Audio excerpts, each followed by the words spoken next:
So many of you might have seen Juventus got deducted 15 points, and we've seen bits and bobs here, reasons why. I'm not sure of the real reason why, but I'm hoping that I can find a video that can explain it.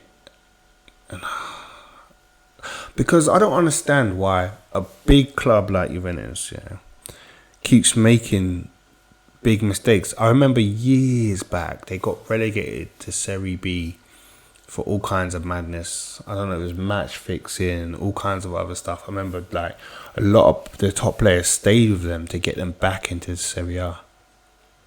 I remember Del Piero stayed, Buffon stayed. Loads of these players that could have just went on to other better clubs stayed to get them back. And they walked it. But I just don't understand why. What are we, 20 years later or whatever, and they're still doing madness. But let's watch the video and see what we come up with. On January 20th, 2023, Juventus were third in the league table with 37 points from 18 games. Napoli, is that who Victor Osimhen plays for? Because he's banging goals. Yeah, it is. Allegri's side were just 1 point behind AC Milan and 10 behind leaders Napoli. They were definitely still one of the title contenders. However, the next day they found themselves on the 10th place with just 22 points. Wait a minute. The next day they went down to 10th. Deduction, 15 points in the head. No! No! The Italian National Football Federation deducted 15 points from Juve. Jeez. The reason were financial irregularities and false accounting in relation to the past transfer dealings. False accounting in relation to the past transfer dealings. So what are they doing? Signing players and for 60 million, 50 million, and 80 million and saying they're 60 million, or they're signing them for 60 million and really paying 40 million in agents fees but only logging the 60 million? I don't know. This is a story of Juventus being entangled in yet another scandal. Just like in 2006, yes, when they were relegated to the Serie B, yes, having been found guilty of match fixing. This time, it was a financial problem that started back in 2020. In June 2020, Barcelona exchanged Arthur for Miralem.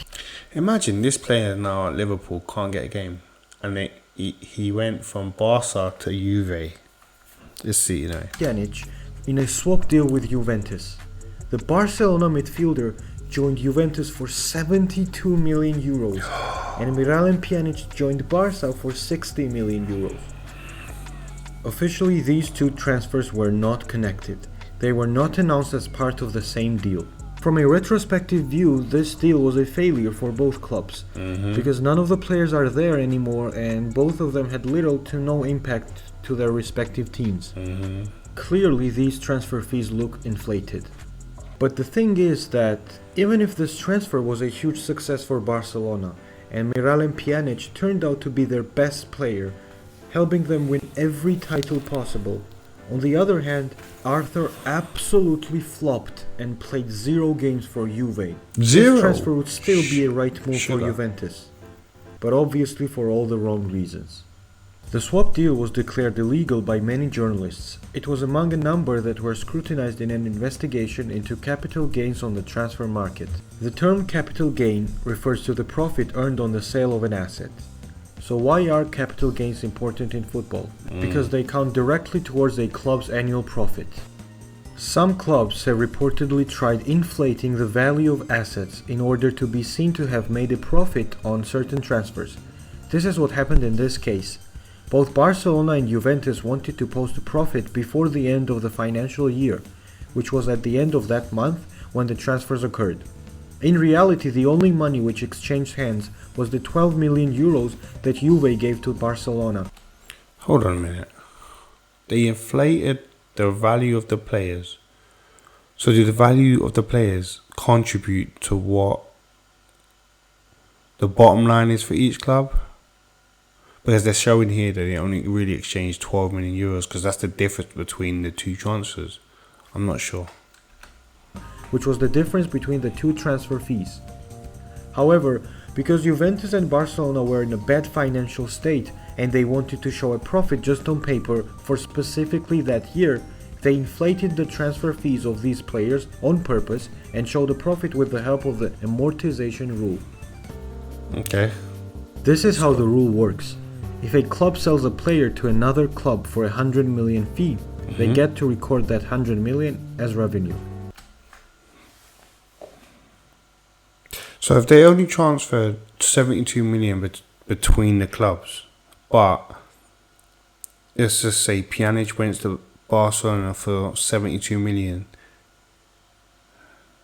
No, Arthur Melo went to Juve for 72 million. Then they can post the 72 million that they got for Arthur Melo as revenue, when really they only made 12 million euros. Oh, sugar. But if they spend 100 million for a player and they give him a 5-year deal, they can spread that 100 million evenly across the duration of the contract and pay 20 million every year. So by signing a player for 100 million on a 5-year contract, a club can show a capital gain of 80 million that first year. So just like Chelsea, if you sign somebody, Chelsea are not making money in this way, but let's just say Chelsea signed Mudryk from whatever club for 88 million, just call it 90 million. So that club will show on their revenue that they received 88 million or 90 million or whatever for Mudryk. But the player coming in, so this is what they've done. They've sold Arthur Melo for 72 million and got 72 million, and that's theirs. And then the 60 million that they've paid for, that they're gonna pay for Pjanic, they don't have to show that on the bottom line. Let's say they gave Pjanic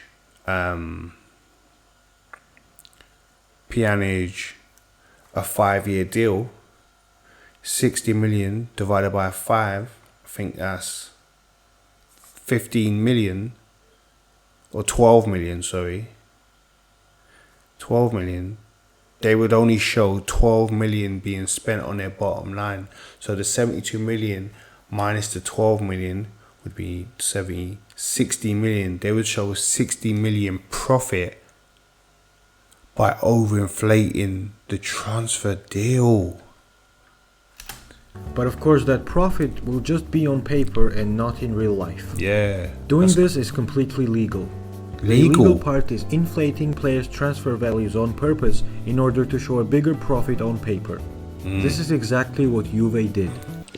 This is business! No immediate legal action followed this story, but recently an initial appeal was lodged by the Italian Football Federation's prosecutor, Giuseppe Chine. Right, he's it is on to worth them. mentioning that Chine suggested a penalty of only 9 points, but the final decision turned out to be even harsher.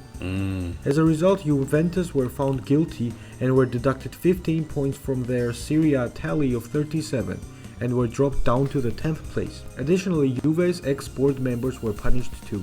Former Juventus chairman Andrea Agnelli has been banned from holding office in Italian football for 24 months. 2 years. Pavel Nedved has also been banned for 8 months. Wow.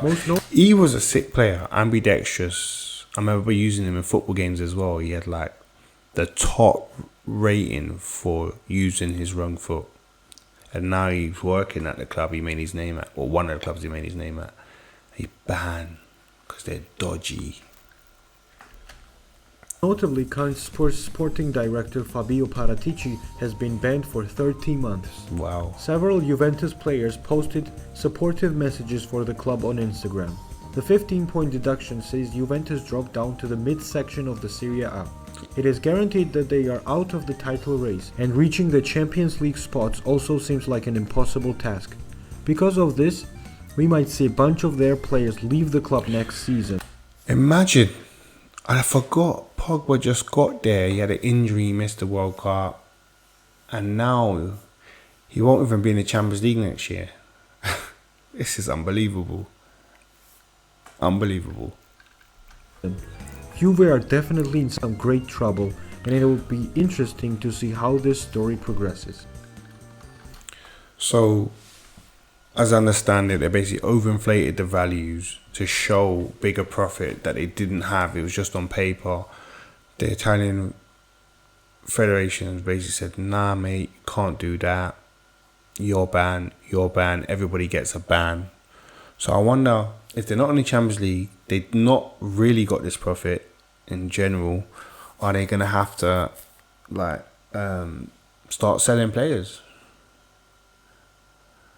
They got that. I remember that striker that Arsenal tried to sign, Dusan Vlahovic. They got Milik. They got a couple guys that are worth shopping for. It's hard to find a good striker nowadays. So, but I hope you learned something, because I certainly did. And it just shows you that football's not only sport, it's a business. Anyway, thanks for watching.